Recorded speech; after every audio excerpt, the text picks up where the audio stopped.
I'm Trish Regan. Welcome, everyone, to the Intelligence Report. President Obama, in an interview with 60 Minutes, says he's the one leading the world forward, not Vladimir Putin, and he's got the record to prove it. Watch this.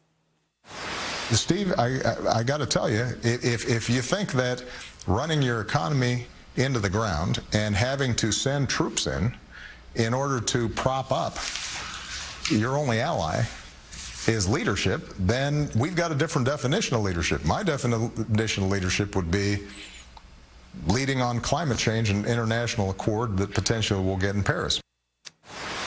Climate change. You know, glad we had our priorities straight on this one. I mean, hey, Putin is kicking our planes out of Syria. Our economy is anemic at best.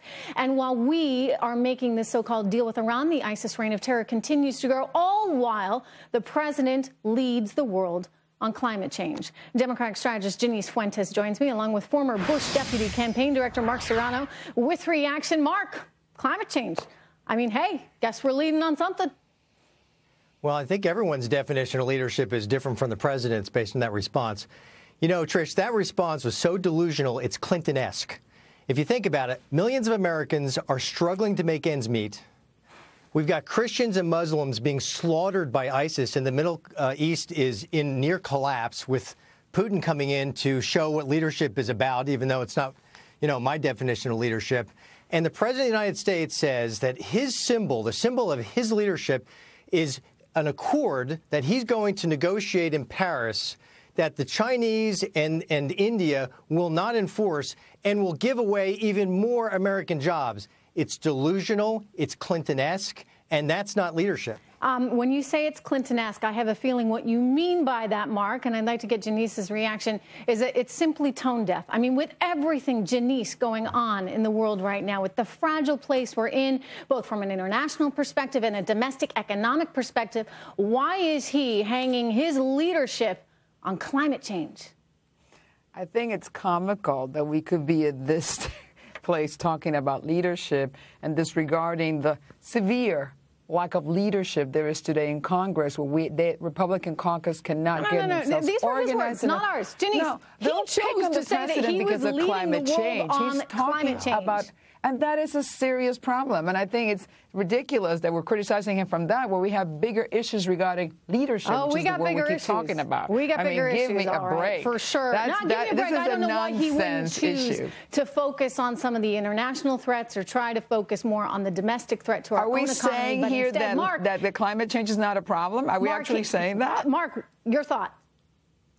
Yeah, my thought is this is why Republicans are going to win next year, because this president is so out of touch with the struggle that his economy has created for so many Americans. The job participation rate, if you take a look at that, if you take a look at wages and where they are, you know, the struggles just at home alone are enormous. And this president, I'm not sure that he really cares, frankly, for him to talk about a climate accord that will lose more American jobs. And you've got this disaster in the Middle East that was the focus of the interview with 60 Minutes. Look, this 60 Minutes interview, Trish, was a disaster. Well, the president was defensive. I would only point out, Mark, that perhaps, you know, he really doesn't have any leadership strengths to point to. This is all he could come up with. And so here we are left with climate change. You're right. There was also a pretty interesting comment from the president. Janice, hang on. I want to get your thoughts on this, because he weighed in on Hillary Clinton and her private email server, calling the server a mistake, but that he doesn't think it could actually put our country in danger. Listen to this. This is not a situation in which America's national security was endangered. This administration has prosecuted people for having classified material on their private computers. Well, there is no doubt that there have been breaches, and these are all a matter of degree. We don't get an impression that here there was purposely efforts to hide something or to squirrel away information. In other words, she didn't do it on purpose.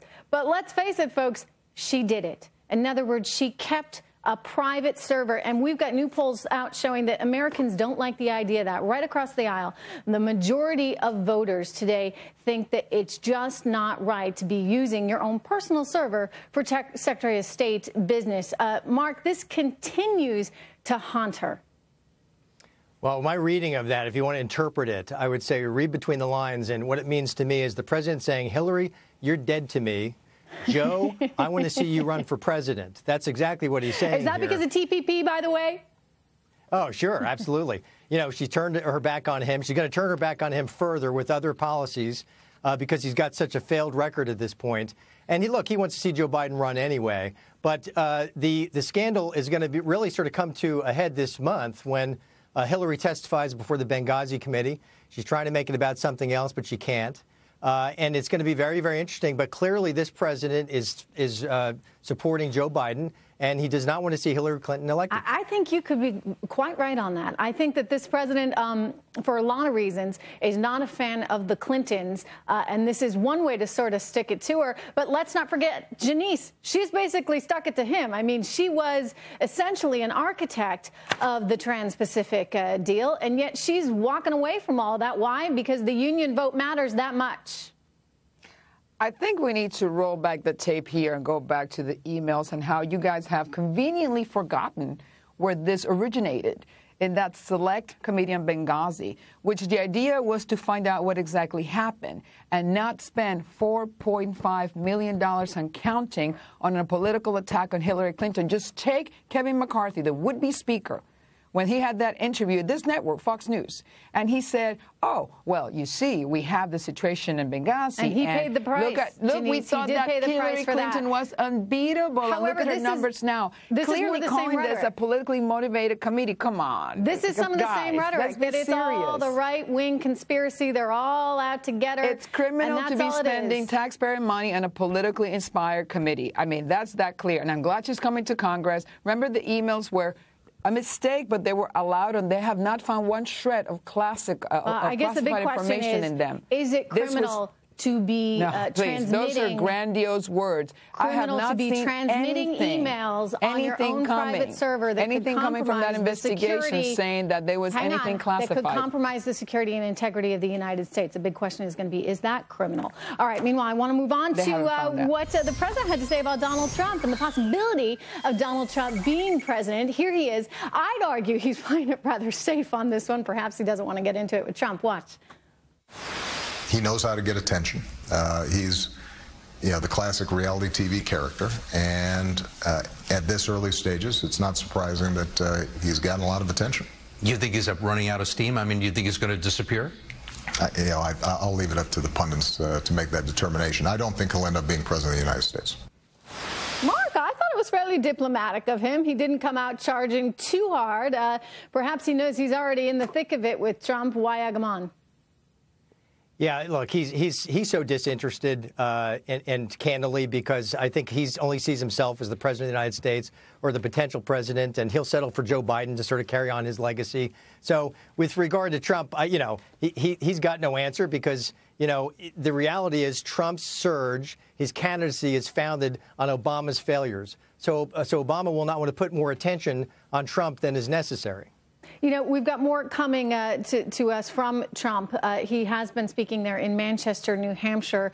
We are covering that event, and we're going to be bringing that to you, so stay with us. Meanwhile, I want to move on.